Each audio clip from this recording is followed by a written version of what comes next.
आपका मंगल पांडे ने बहाली तो जरूर 15 साल के बाद निकाल दिए, मगर उस समझिए कि आपस में लड़ा दी। 2 साल का डिप्लोमा जब लिखता है कि बिहार सरकार से मेडिकल कॉलेज से होनी चाहिए, तो फिर दूसरे राज्य से डिग्री लिया हुआ वोकेशनल वाले को कैसे घुसा? मार्क्स बेसिस पे दिया गया था ये बहाली भर्ती या फिर मेरिट बेसिस पे दिया? नहीं, मेरिट से रहता तो कोई दिक्कत नहीं था।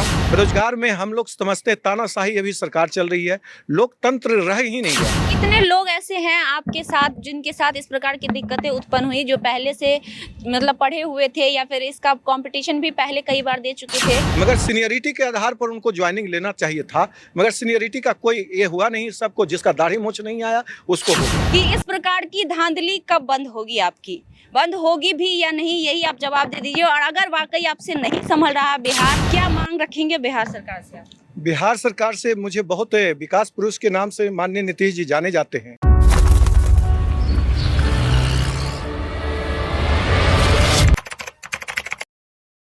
नमस्कार, स्वागत है आपका लाइव लोग न्यूज़ में। मैं हूं आपके साथ खुशबू राय। हमेशा बिहार में कई तरीके की बहालियां निकलती रहती है और लोग बहालियां भरते रहते हैं। हर बार आप सुनते हैं हर बहाली में किसी न किसी प्रकार की दिक्कतें उत्पन्न होती है। ये आम बात बन गई है बिहार के प्रतियोगी परीक्षाओं के लिए। हाल ही में आपने देखा था बीपीएससी क्वेश्चन पेपर लीक हुआ था, वो भी आप जानते हैं। एसआई का क्वेश्चन पेपर लीक हुआ था, वो भी आप जानते हैं। मतलब कोई ऐसी परीक्षा नहीं बची है जिसमें इस तरीके का चीज़ें सुनने को न मिले। एक और चीज़ें मैं आपको बताना चाहूँगी, 2021 की बात है। नेत्र सहायक की बहाली निकाली गई थी, पीएमसीएच में भर्ती हुई थी। और जैसे कि आप जानते हैं कि इसके लिए किसी भी मेडिकल परीक्षा की शिक्षा होने की ज़रूरत होती है, लेकिन उस समय जब 21 में बहाली निकाली गई थी, जब स्वास्थ्य मंत्री मंगल पांडे जी थे, तो कुछ इस प्रकार का दृश्य देखने को नहीं मिला था। और बहुत आई थी जिसमें फ्रेशर को मौका मिल गया जाने का, उसमें भर्ती लेने का। और जो लोग पहले से कोशिश कर रहे थे, जो लोग पहले से मेहनत कर रहे थे और जिनके पास वाकई टैलेंट था, वाकई उस चीज़ की शिक्षा उन्होंने ली थी, उनको उस मौका से वंचित रहना पड़ा। हमारे साथ कुछ सदस्य जुड़ रहे हैं। डॉक्टर अजय कुमार नाम है इनका, इन्हीं से जानेंगे पूरा मामला क्या था और क्या परेशानी है। ये नेत्र सहायक का पैरामेडिकल के द्वारा आपका ट्रेनिंग दी जाती है। 2 साल का डिप्लोमा होता है। वो बिहार को परीक्षा दे करके पास करते, बीसीईसी के द्वारा आपका बायोलॉजी का परीक्षा देते हैं। मगर इसमें आपका मैथ वालों को भी घुसाया गया। मैथ वाला को इसमें मेडिकल लाइन में लेना ही नहीं चाहिए था, मगर विज्ञापन में मैथ वाला को उसमें ट्रेनिंग दिलाते हैं। और जॉब में ऐसा कुछ नहीं निकाला गया था कि मैथ वाला को आपको लेना है, सिर्फ बायोलॉजी को ही लेना था। मगर मैथ वालों को भी वो केस लड़ करके हाई कोर्ट से वो ले लिए। 5 का रिजल्ट हुआ। मैथ में बहुत सारे केस अभी लटका हुआ हाई कोर्ट में है, मगर उसका कोई सुनवाई नहीं हुआ है। इसमें ऐसा है कि आपका जो वोकेशनल वाले भी घुसे हुए हैं। 2 साल का डिप्लोमा जब लिखता है कि बिहार सरकार से मेडिकल कॉलेज से होनी चाहिए, तो फिर दूसरे राज्य से डिग्री लिया हुआ वोकेशनल वाले को कैसे घुसाए? मेरा कहना है कि सीट में कम बेस करना भी हमारे चिंता का विषय बन रहा है। पहले 94 का बहाली निकाला गया, फिर 96 किया, फिर 95 किया। ये भी सोचने वाली विषय है। आपका मंगल पांडे ने बहाली तो जरूर 15 साल के बाद निकाल दिए, मगर उस समझिए कि आपस में लड़ा दिए। उससे बढ़िया था कि बहाली नहीं निकालते। अच्छा, मार्क्स बेसिस पे दिया गया था ये बहाली भर्ती या फिर मेरिट बेसिस पे दिया? नहीं, मेरिट से रहता तो कोई दिक्कत नहीं था। माननीय नीतीश जी साथ में बहाली निकली थी, उसमें आपका स्वास्थ्य मंत्री थे, बहुत समझिए अच्छे थे। उस समय कंपटीशन लिए थे। कंपटीशन के द्वारा साथ में हम लोग भी, हमारे मित्र हैं, ये भी परीक्षा दिए थे। और हम तो इनका संरक्षक के रूप में यहाँ पर हैं। हमारा उद्देश्य ही है कि नेत्र सहायक जो गलत बहालियाँ हुई उसको हटाना।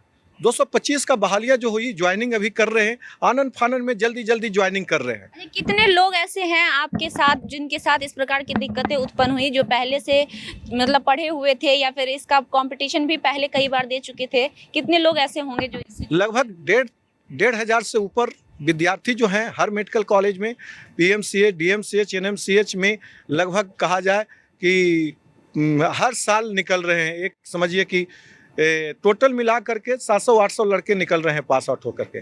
शिक्षित बेरोजगार आपको बनाया जा रहा है। आपने इस बारे में बिहार सरकार से कोई मांग रखी, कोई बात, कोई आवेदन? मैं तेजस्वी जी को भी दिया, माननीय मंगल पांडे जी को भी अनेकों बार दिया, मगर कोई सुनने वाले नहीं है। आपका जो बेरोजगार व्यक्ति को सुनने वाले नहीं है। तो बेरोजगार में हम लोग समझते हैं तानाशाही अभी सरकार चल रही है, लोकतंत्र रह ही नहीं गया।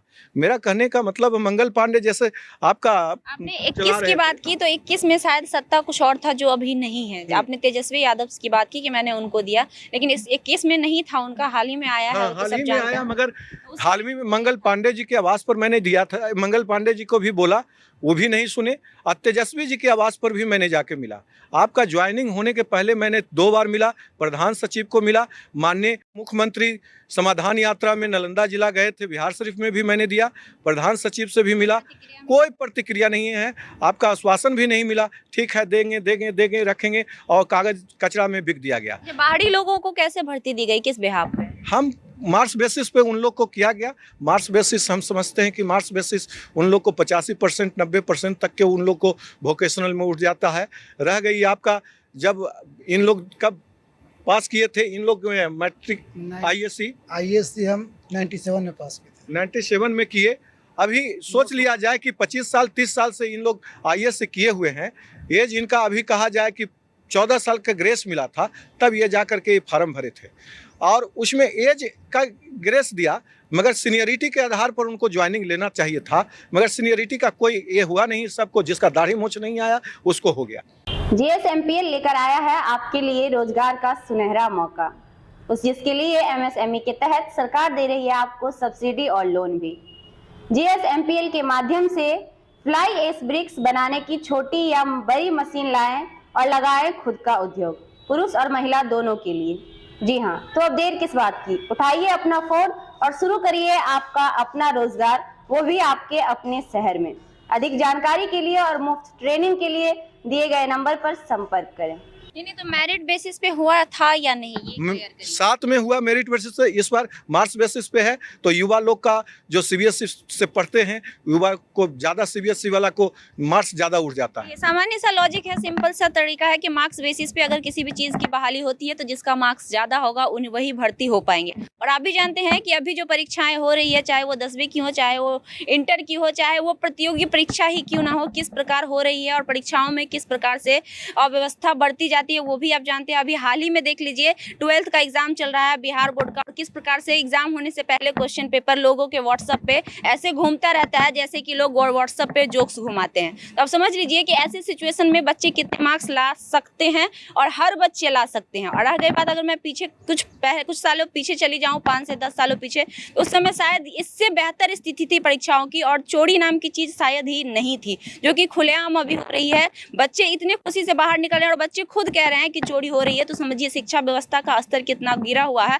और उसके पास कितना क्वालिफिकेशन होगा, चीज़ों का कितना अनुभव होगा, और जो लोग अच्छे तरीके से एग्जाम देकर आए हैं उनके पास कितना अनुभव होगा। तो साफ तौर पे जाहिर है कि जो लोग पहले से पढ़कर आए हैं, जो लोग इंतजार कर रहे थे कि बहाली आएगी, हमने इस चीज़ की पढ़ाई की है, वो उम्मीद लगाए बैठे रह गए। और वायली लोग जिनके अंदर वो योग्यता भी नहीं है और वो बनने के लायक भी नहीं है, वो आज बहाल हैं। तो कहीं ना कहीं ये बहुत ही दुखद बात है हमारे बिहार के लिए, और हमारे बिहार में आए दिन ऐसी घटनाएं होती रहती है जिस पर सवाल रहता है। हमारा सवाल फिर से एक बार बिहार सरकार से और शिक्षा व्यवस्था से होगा कि इस प्रकार की धांधली कब बंद होगी, आपकी बंद होगी भी या नहीं, यही आप जवाब दे दीजिए। और अगर वाकई आपसे नहीं संभल रहा बिहार, तो प्लीज बख्श दीजिए बिहार के लोगों को और बिहार को, ताकि कम से कम आने वाले दिनों में इस प्रकार की चीजें नहीं देखने को मिले। एक तरफ आप कहते हैं कि आप नवयुवक हैं, चीजों को अभी के मुताबिक सोच समझ कर चला रहे हैं, और आप भी वही कर रहे हैं जो पहले से होते आया है। कोई बदलाव नहीं आती है, हर बार सत्ता बदलती है,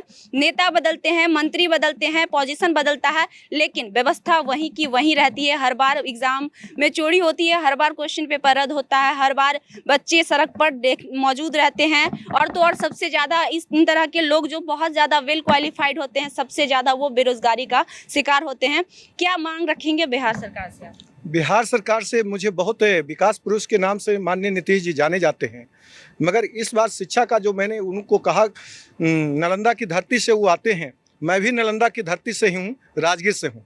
मैं राजगीर से मैं आपका एक युवा एक नेत्र चिकित्सक के नाते मैं कहना चाहूँगा कि जो नेत्र सहायक के साथ अन्याय हो रहा है, ये आप रोकें, और न तो ऐसा उग्र होकर के नेत्र सहायक अभी तक रोड पर बेरोजगारी का एक फौज बन चुका है। 2.5 से 3 हज़ार अभी बेरोजगार लोग बैठे हुए हैं। ये आपका तेजस्वी यादव जी भी स्वास्थ्य मंत्री कहते हैं कि युवा को हम रोजगार देंगे, मगर इसमें घोर धांधली हुआ है। जो भी आपका अगर लेना भी है, अगर जो भी आप पढ़ाई पैरामेडिकल का करा रहे हैं, तो पैरामेडिकल में अगर क्वालिटी एजुकेशन नहीं दे सकते हैं तो आप ऐसे पढ़ाई को बंद कर दिया जाए। जो भी मेडिकल कॉलेज में नेत्र सहायक का है, चाहे ओटी असिस्टेंट, लैब टेक्नीशियन, वो सभी बेरोजगार हैं। बहुत दिन से बहाली नहीं निकली है, सिर्फ नर्सिंग का निकालते हैं। जो भी सर्टिफिकेट दूसरे स्टेट से खरीद के ले आते हैं, जिनको सुई देने तक नहीं आता है, उनको भी बहाली कर रहे हैं। तो ये स्वास्थ्य विभाग समझिए कि न मंगल पांडे संभाल पाए हैं और न तेजस्वी जी से संभल रहा है। ऐसे युवा ऐसे को सुधारने के लिए पप्पू यादव जी को स्वास्थ्य मंत्री का व्यवस्था दिया जाए, मेरी ये स्पष्टली मांग है। चलिए, तो ये थी इनकी राय। बाकी हम यही कहेंगे कि इतने बेरोजगार कम हैं और बेरोजगारों की तैयारी शुरू हो चुकी है, क्योंकि बिहार में बहुत ज़्यादा मेडिकल कॉलेज खुलने वाले हैं। बड़े बड़े पन्नों पर आपको अखबार में हर रोज कोई ना कोई न्यूज़ देखने को मिल जाएगा कि मेडिकल कॉलेज खुलने वाला है। अभी तक इंजीनियर सड़क पे भटक रहे थे और अब मेडिकल करने वाले भी सड़क पर भटकेंगे, क्योंकि बिहार सरकार के पास बहाली नहीं है, पदे नहीं है। सिर्फ शिक्षा देकर बच्चों को जान मारने के लिए तैयार किया जा रहा है और आप लोगों को सिर्फ अंदर से सिर्फ ये दिखाया जा रहा है कि आप लोगों के लिए बहुत बड़ा सुनहरा मौका आ रहा है कि अब आप लोग बिहार में भी मेडिकल की तैयारी कर सकते हैं। लेकिन उसके पीछे क्या होगा और उसके बाद क्या होगा, ये आप भी सोच सकते हैं। 10 लाख, हालांकि इंजीनियरिंग करने में तो थोड़ा कम खर्चे लगते हैं, 5 लाख, 3 लाख, 8 लाख। लेकिन जब आप मेडिकल की बात करोगे तो दुगना तिगुना पैसे आपके लगेंगे और 5 साल आपका वेस्ट भी होगा। और उसके बाद बदले में हाथ में मिलेगा, रोड पर बौखने के लिए डंडा मिलेगा, पुलिस का लाठीचार्ज होगा और इससे ज़्यादा बिहार में कुछ नहीं मिलने वाला है। यही होगा, क्योंकि जब 15 साल से ये बैठे हुए हैं, ऐसे लोग हजारों लोग पड़े हुए हैं, इनको आज तक जॉब नहीं मिल पाया, तो आपको क्या मिलेगा? सोचने का विषय है। आप लोग सोचिएगा ज़रूर इस पे। हमारी कोशिश होगी कि अगर हमारी बातचीत होती है तो हम भी ये सवाल उनसे करेंगे कि आखिर ऐसा क्यों हो रहा है।